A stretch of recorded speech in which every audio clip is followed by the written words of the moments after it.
আর যারা মা বাবাকে ভালোবাসে না তারা জেনে রাখবেন আপনারও ছেলে আছে, আপনার দেখে শিখছে। আপনি যেমন বাবা মাকে খেতে দিচ্ছেন না, আঘাত করছেন, ওই ছেলের কাছে আপনারও আঘাত পেতে হবে। লিখে রাখুন কথাটা, আমার কথাটা। ওই ছেলে আপনাকেও ঘৃণা করবে। কেন? বাবা মায়ের কাছ থেকে সন্তানের চরিত্র সুগঠন হয়।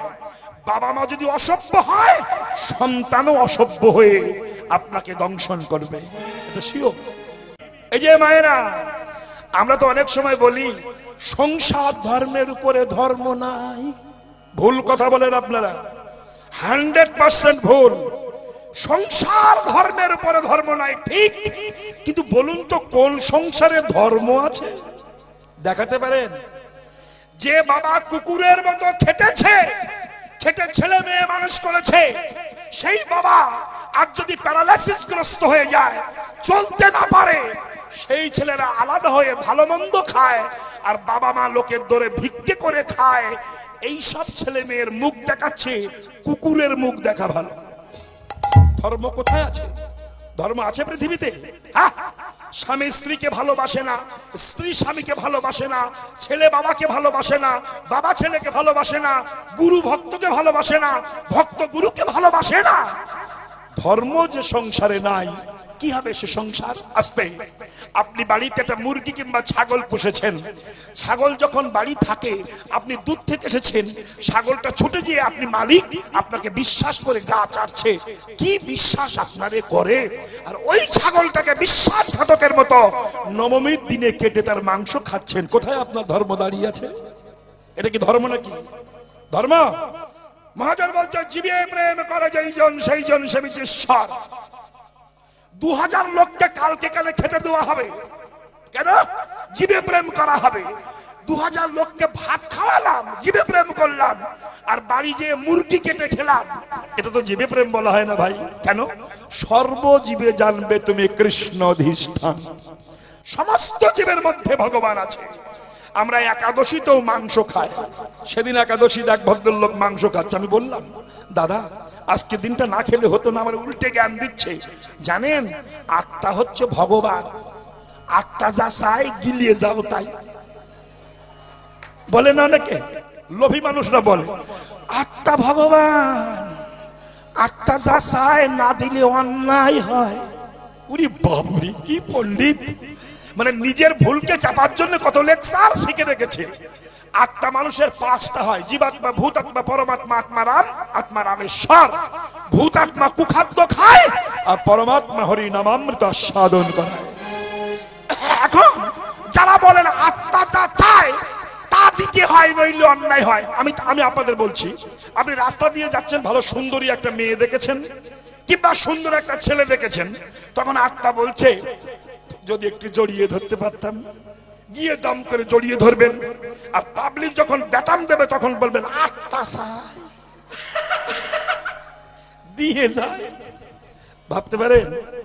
এই যে তিলক মালা করে আমরা চলি, আমাদের হিন্দু ধর্মের ছেলেরা মেয়েরা ক্রিটিসাইজ করে, ও সব লাগে না, মন যদি ঠিক হয় মালা চন্দন লাগে না, মন চাঙ্গা তো কাঠো গঙ্গা, মন ঠিক হলে তিলক মালা লাগে না।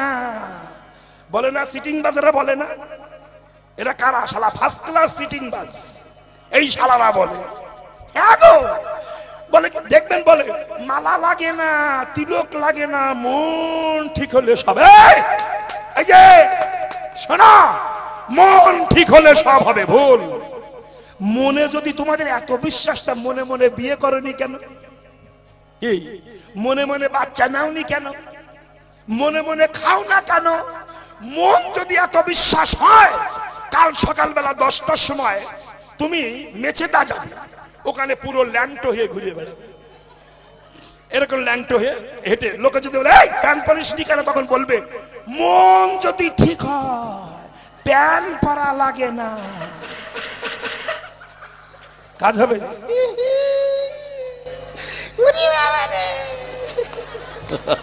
কি হাসি না হাসে এরা! এই মাঝে মাঝে তোদেরকে আমি হাসাতেই আসি, কিন্তু হাসাই বটে, কিন্তু কথাগুলো কত যুক্তি বলুন দেখিনি। এক একটা স্কুলের এক একটা ড্রেস থাকে, তাই না? আর সেই ড্রেস না পড়লে বাচ্চাদের স্কুলে ঢুকতে দেওয়া হয় না। যে যেমন চাকরি করে তার তেমনি পোশাক থাকে, নইলে অফিসে ঢুকতে দেওয়া হবে না। পুলিশের চাকরি করে ধুতি পাঞ্জাবি পরে যদি আসামি ধরতে যায়, মমতা বন্দ্যোপাধ্যায় যদি বলে এই পোশাক পরিসনি কেন, পুলিশ তখন যদি বলে ম্যাডাম মন যদি ঠিক থাকে পোশাক লাগে না, ঝেঁটিয়ে বিদায় করে দেবে। যে যা কর্ম করে তার পোশাক ধরতে মিজাজ তৈরি হয় না। তেমনি বিষ্ণুকে ভজন করতে গেলে বৈষ্ণবের ড্রেস না পড়লে বিদায় গৌর হরি বল প্রয়োজন। এই ভুলভাল অপব্যাখ্যা মানুষ করে করে সর্বনাশ হয়ে গেল রে মা। আবার অনেকে বলে বাবা মা বেঁচে থাকলে গুরু লাগে না, বাপ মার মতো গুরু জগতে আর নাই। এ কথাগুলো কারা বলে? যারা গরু, ও শালা গরুরা বলে। গুরু ছাড়া কোনোদিন আপনজন চেনা ছাড়ে। হ্যাঁ, যারা গুরু ভজে না তারা মা বাবাকেও ভালোবাসে না। আর যারা মা বাবাকে ভালোবাসে না তারা জেনে রাখবেন আপনারও ছেলে আছে, আপনার দেখে শিখছে। আপনি যেমন বাবা মাকে খেতে দিচ্ছেন না, আঘাত করছেন, ওই ছেলের কাছে আপনারও আঘাত পেতে হবে।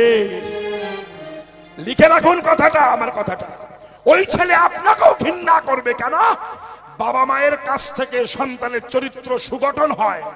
বাবা মা যদি অসভ্য হয়, সন্তানও অসভ্য হয়ে আপনাকে দংশন করবে, এটা শিওর।